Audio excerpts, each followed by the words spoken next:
We are near the top of the hour now, which means it's time for the top news.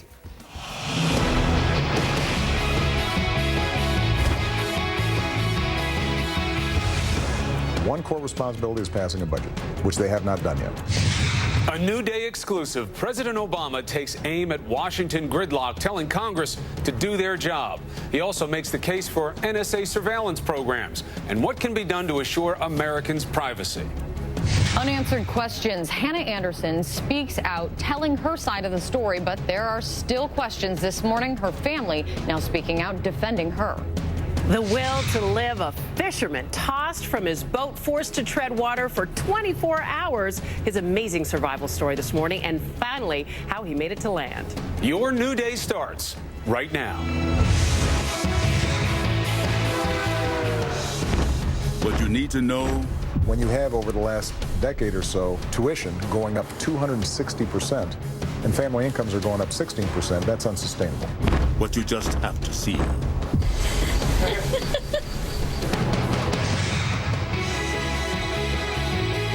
This is New Day with Chris Cuomo, Kate Bolton, and Michaela Pereira.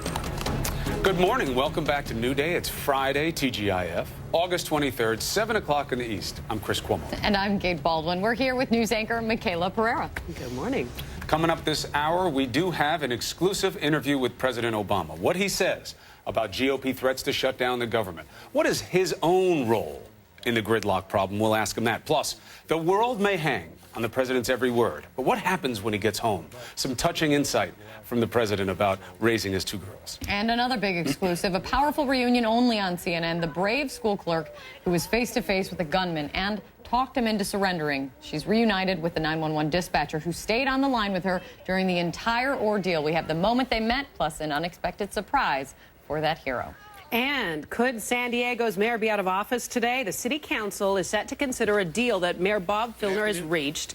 If they approve it, he is out. But will San Diego be stuck footing the bill for his sexual harassment lawsuit? We'll discuss that coming up. Let's begin this hour, though, with our exclusive interview with President Obama. There's a reason why the approval rating for Congress is through the floor right now. It's all the gridlock.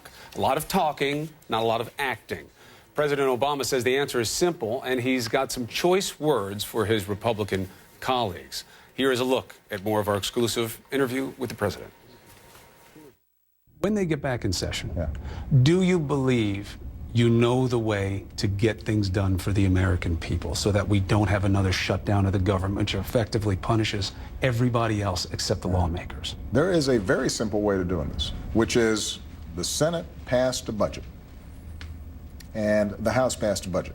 And, you know, maybe you're not old enough to remember Schoolhouse Rock, but no, I remember it. Remember how the bill gets passed? You know, the House and the Senate try to work out their differences. They pass something, they send it to me, and potentially I sign it. We like to make things complicated, but this is actually not that complicated. Congress doesn't have a whole lot of core responsibilities. One core responsibility is passing a budget, which they have not done yet. The other core responsibility that they've got is to pay the bills that they've already accrued. And if Congress simply does those two things when they get back, then the economy can continue to recover, and folks out there who are working hard or trying to find a job will have some sense of stability, and we can start thinking about things like college education and some of the big structural changes that we have to continue to make to ensure that we're competitive. How much of the lack of action in Washington do you put on yourself in terms of blame? Ultimately, the buck stops with me. And so anytime we are not moving forward on things that should be simple, I get frustrated. And, you know, I've said before, and I continue to say, you know, I'm willing to do whatever it takes to get Congress, and Republicans in Congress in particular, to think less about politics and party and think more about what's good for the country. And then finally, now what we've got is Republicans talking about the idea that they would shut down the government. Bad for the economy, bad for not just people who work for the government, but all the contractors who, and the defense folks, and everybody who is impacted by the services that they receive from the federal government. We should shut that down because Republicans, after having taken 40 votes to try to get rid of Obamacare, see this as their last gasp. Nobody thinks that's good for the middle class. And I've made this argument to my Republican friends privately. And by the way, sometimes they say to me privately, I agree with you, but I'm worried about a primary from somebody in the Tea Party back in my district. Or I'm worried about what Rush Limbaugh is going to say about me on the radio. And so you got to understand, it's really difficult. I can't force these folks to do what's right for the American people. But what I sure as heck can do is stay focused on what I know will be good for the American people. There's been a lot of discussion about what the NSA does and the surveillance programs. You have said it is not the business of the U.S. government to spy on its own people. But the more that seems to come out, the more questions seem to be raised.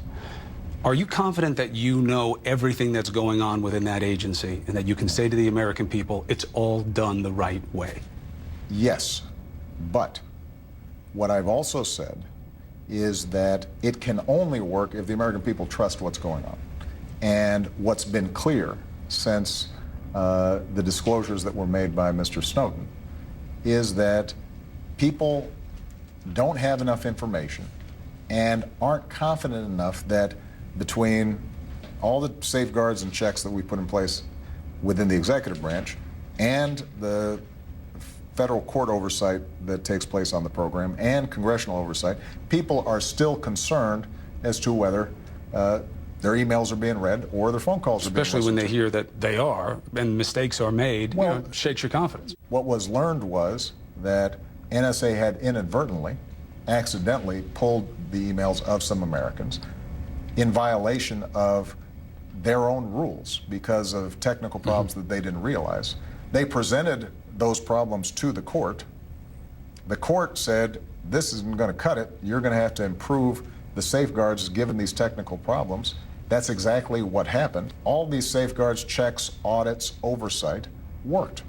Now, I think there are legitimate concerns that people have that the technology is moving so quick that at some point, does the technology outpace the laws that are in place and the protections that are in place? And do some of these systems end up being like a loaded gun out there that somebody at some future point could abuse? Because there are no allegations, and I am very confident, knowing the NSA and how they operate, that purposely somebody's out there trying to abuse this program or listen in on people's email You're confident in that? I am confident in that. But what I recognize is that we're going to have to continue to improve the safeguards. And as technology moves forward, that means that we may be able to build technologies that give people more assurance.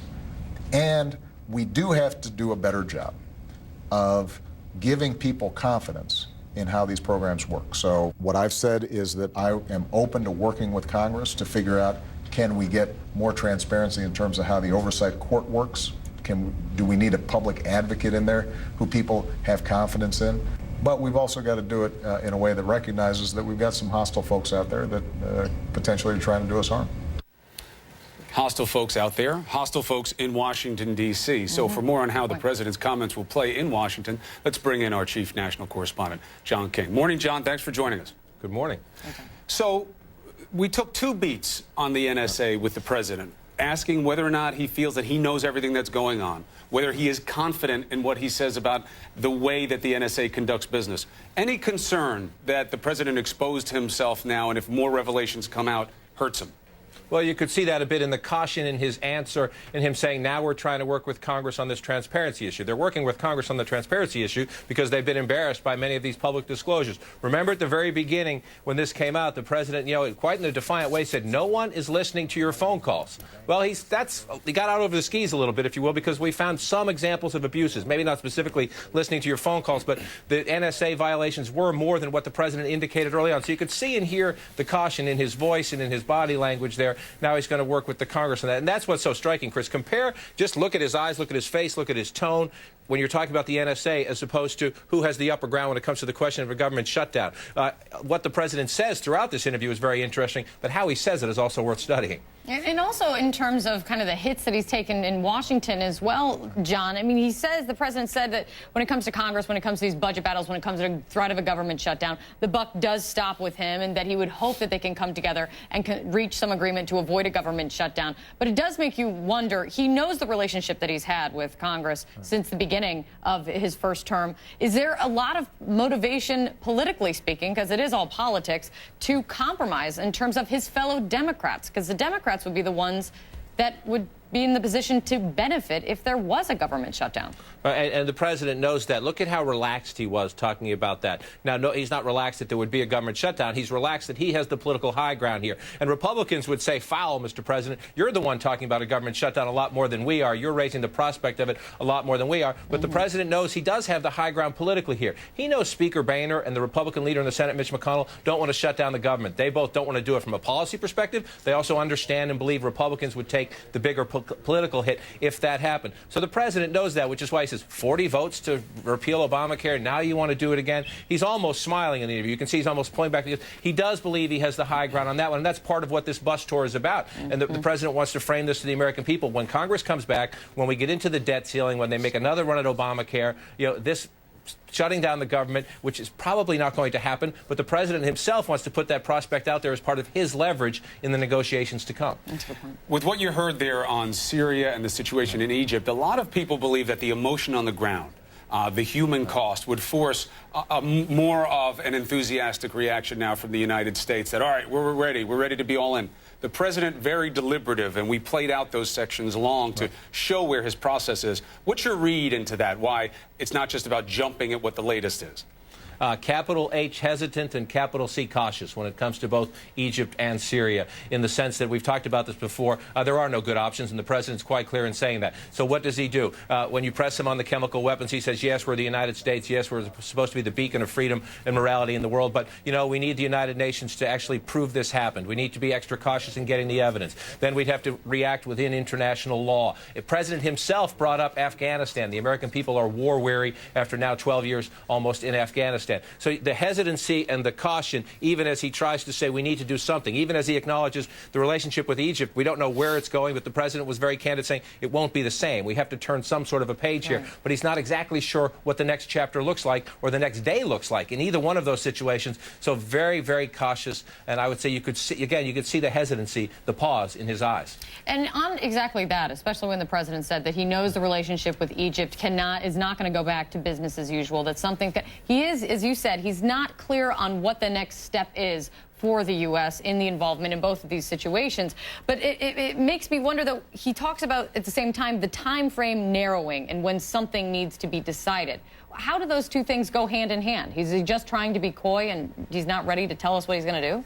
No, it's part of the frustrations of being the commander-in-chief in the technological era we live in. You're seeing these horrific pictures of this alleged chemical weapons attack in Syria. You're seeing every day these pictures out of Egypt that numb you and stun you and shock you and sometimes outrage you. And so presidents and other world leaders are asked to react on a minute-by-minute basis, which frankly isn't fair to them, but it's just the nature of the world now. You see these things and you say, who's going to do what? How fast are you going to react? Why haven't you done anything, Mr. President? Well, they have gotten on the phone, dozens of times with the Egyptian military saying, back off, find a way to have a circuit breaker here, find a way to dial it back. And it hasn't worked. So it doesn't mean they're not trying. It's just very frustrating. And the president, nobody can tell you what will Egypt look like next week, never mind next year. And as the commander-in-chief, he's there for 2.5 more years, but there's one to follow him and another one to follow that. You have to think, what am I doing today, but what does this mean for the United States next year and beyond? And when it comes to the Middle East right now, look, any president would be extraordinarily frustrated.